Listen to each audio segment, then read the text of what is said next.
So I've spent the last few months testing GPUs, and this time I'm going to show you benchmarks where we've tested over 90 GPUs, and I've been gathering some of these benchmarks for years. The year 3434 of the Second Age. Here follows the account when it's still low. And now I can finally show them to you. Here's the question: which GPU is actually better? This one here or this one here? Which one is actually better? Or is it worth having two of the GPUs instead of one? For example, two 5080s instead of one 5090. A lot of these questions will be answered because as a 3D creator, you probably have them as well. So let's go. Asus ExpertBook Ultra. ExpertBook means business and a lot more. Featuring up to Intel Core Ultra Series 3 X9 and up to 64GB of RAM, Asus has engineered the very best performance into an incredibly thin and light business chassis, delivering serious power without the bulk. At just less than a kilo with up to 24 hours of battery life, it's built for professionals on the move. You also get a stunning 120Hz variable refresh rate 3K tandem OLED display with matte coating to cut those annoying office reflections, and up to 1400 nits brightness and a precision haptic trackpad. ExpertCool Pro thermal mastery keeps performance consistent, cooling the chip at up to 50 watts TDP so you get sustained power when it matters most. It's not just powerful, it's tough. Built to military grade standards and backed by enhanced ASUS durability testing, this is a device designed to handle the realities of modern business life. For security, Asus Expert Guardian protection ensures ultimate data integrity and a peace of mind. It also has all the connectivity one could want, including Wi-Fi 7, Bluetooth 5.4 and Thunderbolt 4 ports. Performance, design, security and proven durability all in one ultra slim machine. Check out our full unsponsored overview in the description below, and thanks Asus for sponsoring this part of the video. By the way, this is part 3 of this GPU series we're doing. First we looked at video editing, then we looked at photo editing, and now we're looking at 3D, and this one has the most benchmarks. But if you're working as a creator on each workflow, each video is beneficial for you because we're going more in depth about certain things, especially if you're a video editor. You gotta check out the codecs and media engines and all of that in the first part of it. If you wanna check out any of my favorite GPUs, as always, the link in the description below, where you can also find our newsletters to sign up for our creator newsletters. If you're a creator and you wanna stay up to date with the latest news and get all of these benchmarks that you'll see in a minute in your inbox, so you can actually interact with it and you can look which one is better, see all the data. So the same stuff that I'm showing you, you can get that through that QR code right there or through the links in the description below. Also, I want to say huge thanks to AMD and Sapphire that after 12 months, we actually managed to get some samples of them in as well. So let's jump right in. My test bench setup, what am I using? I am using Intel 12900K, and very importantly, I haven't got the iGPU enabled. We're using 64GB of DDR4 3600 MHz RAM. We're using Samsung 980 Pro SSD for our SSD, 360mm AIO from Arctic, the Freezer 2, the previous version, and 1200 watt Be Quiet power supply. If you want to check any of those out, I'm going to leave the link in the description below. Now, one last thing before we actually jump into the benchmarks is whatever software you're using, you're getting a lot of helpful information from here to actually decide the software. But a lot of the softwares can utilize different parts or GPU structures or architectures. For example, CUDA, optics, OpenCL, Metal, Vulkan. Because AMD GPUs can't have CUDA, for example, but NVIDIA GPUs can have CUDA, Vulkan, OpenCL. So depending which GPU you have and which you're using. Firstly, we're going to look at VRAM. And this is a very interesting benchmark because very easily you can add multiple GPUs here in this benchmark and test how many and how good are multiple GPUs if you just add multiple. Remember, we've done multiple builds here, like the Oppenheimer build, space rocket ship build that now costs, I don't know, 50, 60 something grand. I don't know how much. But as you can see here, having multiple GPUs does make a huge difference here. I've got two 4090s, two 5090s and three 4090s, and you can see that the scaling is very, very good. There's big jumps. It's not exactly linear, so you're not going to get double the performance if you put two of the GPUs in there, but you can get more performance if you need. So high-end guys who want to build on threadable platform, you can have plenty of power in there. Bear in mind, make sure that you have enough PCIe lanes when doing that. Next, I want to focus on this yellow bit over here. We can see that there's 5090 and then two 4080s. If you have two 4080s in RTX scores, which is the red one here, we're actually better than the 5090. So depending what you're doing, you might be actually worth going with two 4080s because you just get more rendering power. I don't think V-Ray can actually pull the VRAM together, so you're still going to be limited at the single card VRAM capacity. So in that sense, the 5090 will be better. But if that is not an issue for you rendering, you might want to buy more of the actual lower cards. Then in this area here is multiple 4090s. So I've tested plenty of these liquid cooled or non-liquid cooled, and as you can see, the performance is within margin of error across all of them. The RTX scores are slightly different, and then the Asus 4090 Matrix Platinum is the biggest one or the highest one right over there. Honestly, the same card, doesn't matter whether you go OC version or super high-end liquid cooled or the very basic version. For your performance, you're actually going to get exactly the same performance. So hopefully that's going to save you some money. Next thing, what I want to show you is these purple section on the top end there. And what we can see is the 5080 and 5070 Ti and 4080 Super, there is not that big of a difference. Yes, the 5080 is the best out of this four here, right over there. But at the same time, between the 5080 and 5070 Ti right over there, there is not that big of a difference. And if you look at the price difference, the 5070 Ti is a very, very good option. The 5070 Ti is only slightly better than the 4080.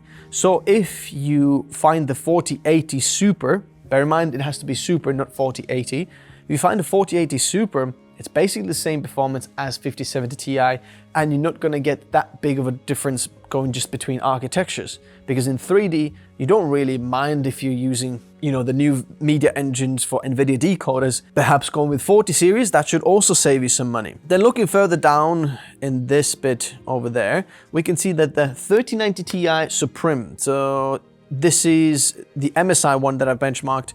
The Zotac one is further down over there. Look at the 3090 Ti is basically exactly the same performance as a 4070 Super. Now bear that in mind, between the 30 series and 40 series, there is a huge jump in performance. You can see that the 3090s and then the 70 of the next series here, they perform roughly in the same ballpark. But then at the same time, between 50 and 40, so the latest 50 series, they're only marginally better. So perhaps if you're coming from 30 series, upgrading to 50 series might be a worse of an idea, depending what price you find the GPU. Maybe 40 series might be a better bang for buck for you. Then look at the bottom section over here. Interestingly, 5060 Ti is actually better or performs within margin of error of 3080.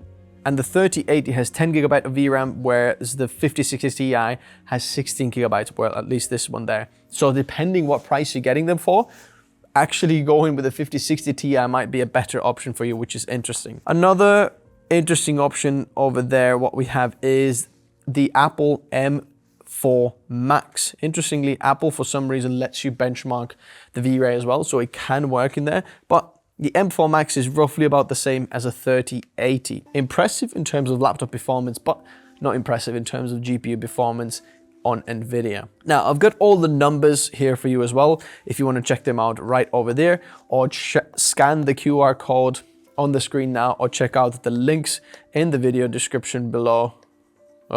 Or check out the links in the video description below, because there you can just get the data for all of this and you can scan that out. Now, moving on to Octane Bench, and we're starting to see a little bit of a pattern in here. Octane Bench is also another one of those applications where we can have multiple GPUs, and here the scaling is even better. If you look at the between 2 and 3, so this is 2 4090s and then 3 4090s, and then 1 4090 is over here, then the scaling is actually really, really good. In Octane, we're almost getting linear scales if you have multiple GPUs, which is really, really good news for us. But there is an interesting one that we have here. This Octane render is probably one of those applications where I'm seeing the biggest difference between 40 and 50 series. As you can see, this bit right over here, these two, there is a big of a jump in there. 4090 and then 5090 in there. Then there's plenty of 4090s that perform very, very similar in this instance there. But then another thing I want to mention is this bit right over here. If you look at the difference between 4080 Super and 5080, the 4080 Super is actually better than the 5080. So not all 3D performance will be increased with the newer 50 series. The 4080 Super actually perform better, and because the VRAM is the same, there's no real benefit of going with the 50 series, which is a little bit of a hot take in there. Also, looking at this section right over there, you can see that the 4070 Ti, well, this is 4070 Ti Super, bear that in mind. And then the 5070 Ti, the 4070 Ti Supers are actually performing better than the 5070 Ti, which is fascinating. The same amount of VRAM, but perhaps worth going with the previous series and saving yourself huge amount of cash. Now look at this bit over here. We've got the 4070 Ti and then the 5070 Ti, and then there is quite a big jump in there between the 4070 Ti and the 5070 Ti. And that is because we have multiple 4070s. There's 4070, 4070 Super, 4070 Ti, 4070 Ti Super. And I'm going to explain the difference in a minute. But just bear that in mind, very careful with the namings of all of these GPUs here. What we can see over here, just this bit over there, that just shows us how good is the 40 series. The 4070 Ti is better than the 3090 Ti. The kind of top mid-range is better than the absolute best of the previous generation, which is just huge increase. And then on the bottom end here, we see that the 4060 8GB is better than the 5050. And then the 3060 is only slightly slower than the 5050. So the 5050 is a bit of a 50-50 card, isn't it? And you can see a 2060 Super and A1000 there as well if you want to check them out. Obviously, all the numbers, again, if you want to check them out, there is a link in the description below for you to just dive deeper into if you want to get all of that. Now, moving on to Redshift, and this is Cinebench R24. This is where 50 series is not supported and AMD 9000 is not supported, but there's still some interesting things in there because I've benchmarked multiple cards in there.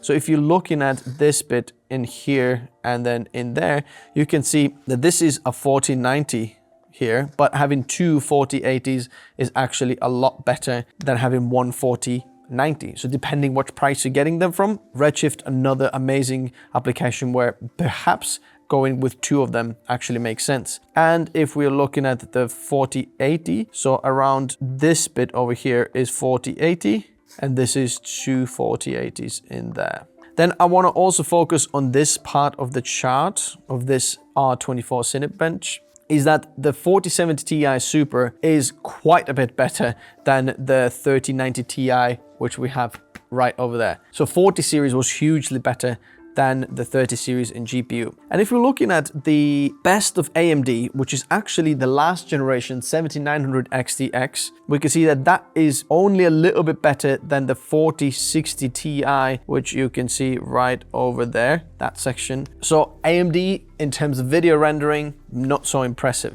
And as you can see, where is Intel? Nowhere to be seen because they're not supported in there as well. So quickly going over the different namings of GPUs and knowing which one is better if you're new to this. So let's say 4070, because that one is the one that has the multiple most modules or different types of names. 4070, then you've got 4070 Super. In fact, this is 0.0, okay? So there's no namings. 4070, then you've got 4070 Super, then Ti, and then Ti Super, and that's the hierarchy, which one gets better. So 4070 Ti is better than the Super, and then Ti Super is better than Ti, if that makes sense. Previously, there was something called also Titan, but that card has not been around because it's basically replaced with the 90 series. So you've got 4090 and then 5090. That's basically the same as Titan, what we see. Again, you can see these benchmark numbers in there if you want to check them out. The link is in the description below. But Redshift now, the R26 is where we have 50 series and then the 9000 series support for the GPUs from AMD and NVIDIA. So firstly, what we can see over this bit is that the 50 series is not, again, only a little bit better than the 40 series in the 90 series. So the best of the 50 series and then the best of the 40 series, not that big of a difference. But the jump between the 80 series and 90 series here, that is quite a big jump. So going from 4080 Super to 4090, there is a huge jump. Okay, not quite double what we see in pricing, but still quite a huge one. Then looking at these two right over there, you can see that the 4070 Ti Super is actually slightly better than the 5070 Ti Solid. So again, the 50 series not necessarily the best in 3D rendering. And then if we're looking at this part in here, so we've got this here and this here, we've got 4070 Super and then 5070, and you can see that the Super of the 4070 is actually better than the 5070. So bear that in mind, it's not always better to go with just the newer series. Maybe the older series is better, especially for you as a 3D rendering. But look at the VRAM as well, which we'll talk about a bit more in a minute. Here we can see the AMDs. They're only the best of AMD, 7900 XTX, is actually slower than 5060 Ti. And if we're looking at the Nitro OC, the best of the newest AMD, this bit here is actually slower than the last generation in terms of 3D rendering. So these two cards here, the AI Pro R9700 and the 9070 XT, are basically same card, just more VRAM. So if you're looking for AI, then going with the AMD card with the AI Pro one, this bad boy here might be worth it for you because you get double the VRAM. Again, the 5060 low profile here performs very similarly as the best of AMD, what AMD can offer. The price difference there is huge. So if you're going with 3D, I hope at this point you've already noticed that going with NVIDIA is the option for you. You can notice also this red line in there and in here.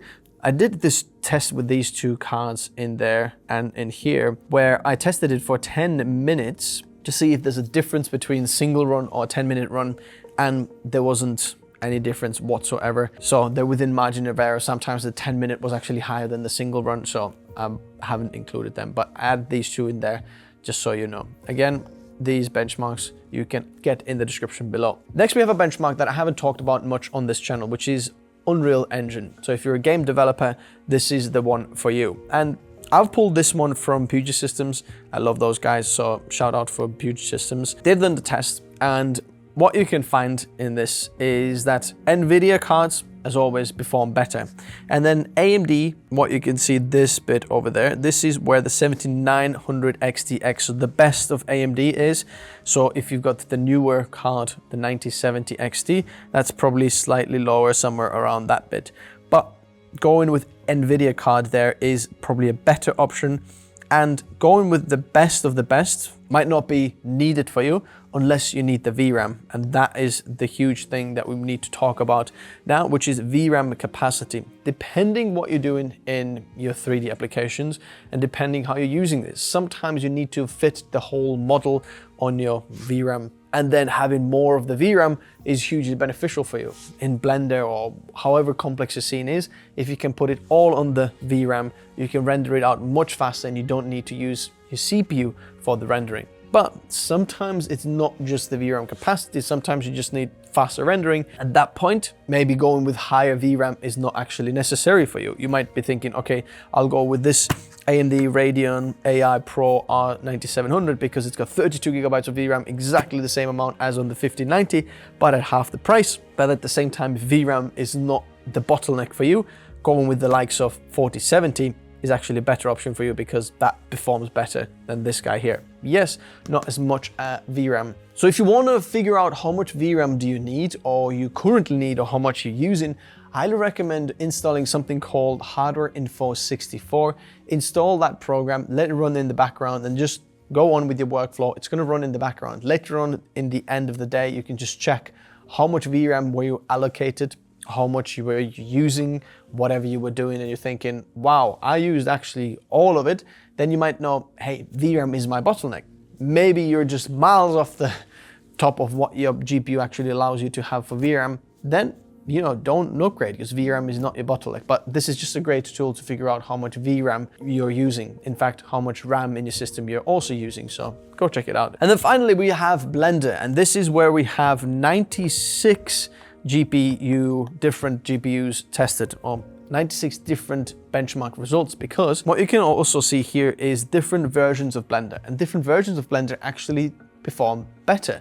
Sometimes you're thinking, hey, the new card is not so good. It's because you're using different wrong version of Blender. I've got a lot of comments in my videos where saying, hey, why are you using still Blender 3.6? Well, because I used the previous version of GPUs with that version of Blender, and then now if I'm benchmarking the new one might actually be lower because the 3.6 for some reason just performs very, very well. There are new benefits for the newer version of Blender, but just so you know, I've added this version in there so you can dive deeper into that, what the difference here is. So as you can see, this bit over here, I've got the same GPU 5070 Ti Extreme amp from Zotac, and I've got Blender 4.3 and 3.6, and you can see there's quite a big difference in terms of performance, depending what you're using it for, because in Monster Scene, not that big of a difference. Juncture Scene, quite a big of a difference. And then also Classroom Scene, a little bit of a difference. Also, this percentage benchmark here is actually against the Monster, not against the Classroom Scene, if that makes sense. So there are a huge amount of benchmarks in there. And then if we're looking at this beautiful rainbow in here, you can see which ones are better and which ones are worse. Just a little note in here, the best one, what you can see in there, and then further down this section of the greens, light greens in there.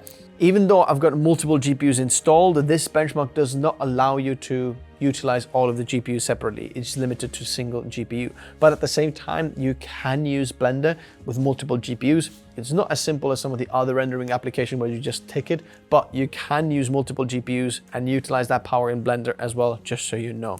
But if you're just benchmarking this, maybe you just bought 2 of them and you just, but hey, let's have a benchmark. And then you're like, wait a second, no difference whatsoever if I'm having 2 or 1, then just so you know, the benchmark is not actually showing you the full real result. We can see that the 5090 here, depending on the scene, so if I'm zooming right in, so we're looking at the top 2 GPUs in there, between the Monster Scene, not that big of a difference, as you can see, between the 40 and 5090. But then Juncture Scene, again, because of different architecture, bigger difference. And then finally on Classroom, we can see even bigger difference in there. So depending what you're doing it for, the results might be slightly different or the same. So this section basically is 4090s in there. And next bit, what I want to focus on is this right over there, which is that the Noctua 4080 OC. So this is a 4080, and then the 5070 Ti. The 5070 Ti is not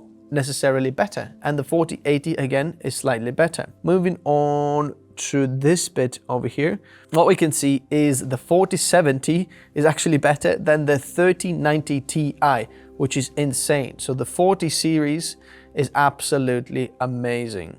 Now this 50 series here, this is the 5070 Ti, is slightly slower than the 3090 Ti, what we have here. So just bear that in mind.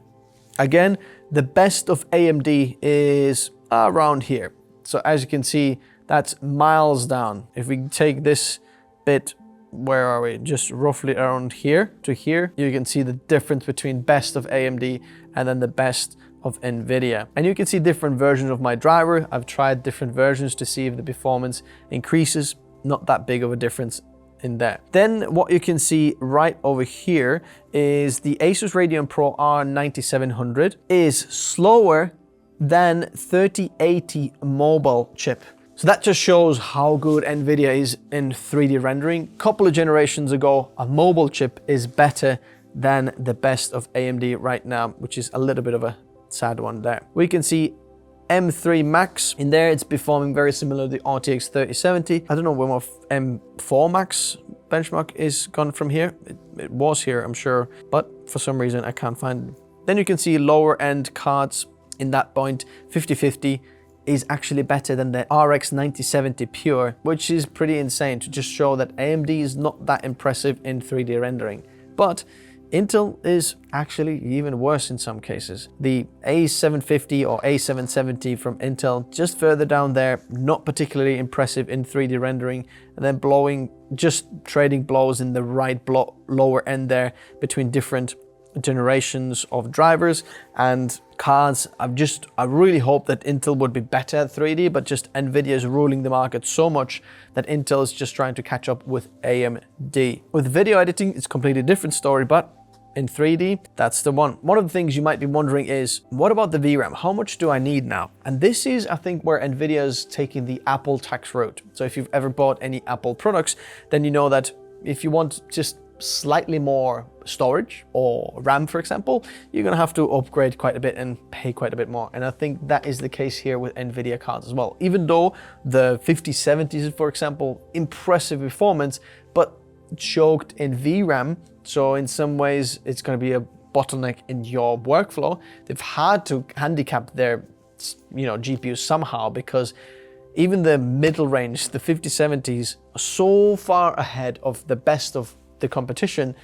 Then why would you even buy the higher end ones? Because of VRAM, and that's the Apple tax in there. So because of that, we have to pay more for getting more VRAM. As much as I'd like 24 gigabytes of RAM, for example, VRAM on the 5080, we're not getting that. But sometimes you need more than 32 gigabytes of VRAM, what we have on the 5080. Then you might want to look into the Pro cards, because you might be wondering, should I go with gaming cards or Pro cards? The truth is that gaming cards are actually better at rendering. So if you're looking at the ultimate performance, the gaming cards often perform a little bit better. So if we looked at the 4090 or last generation RTX 6000 cards, Ada cards, then the 4090 often perform better because better cooling, just more clock speeds and so on.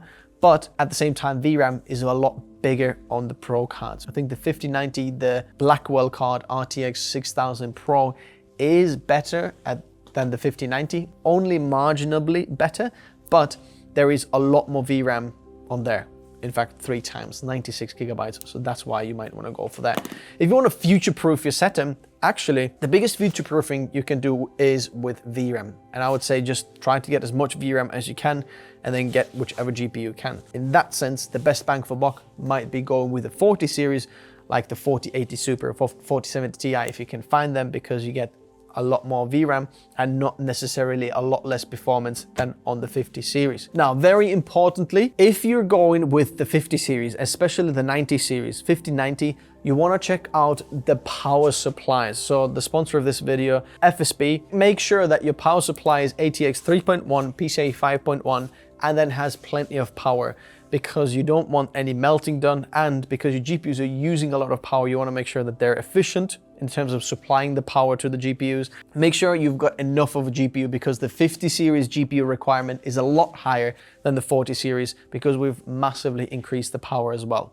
Regardless, even if you think, oh, I'm going to use all 600 watts on my 3D rendering when using a 5090, absolutely not. Nowhere near that. If you're asking me which one is the best bang for buck or the best overall one that I would go for, then that is the Ti Super version, the 4070 Ti Super and the 5070 Ti, because they're basically baby 4080 and 5080, a lot cheaper in price, but basically the same performance within margin of error. So if you're asking me which one that is, then check out my favorite ones in the video description below. I've got some awesome information for creators. As you know, we benchmark hundreds of GPUs and CPUs and other tech on the channel for creators. If you scan this QR code over here, you get access to our internal data and benchmark database. There's also a link in the video description below if you want to check that out.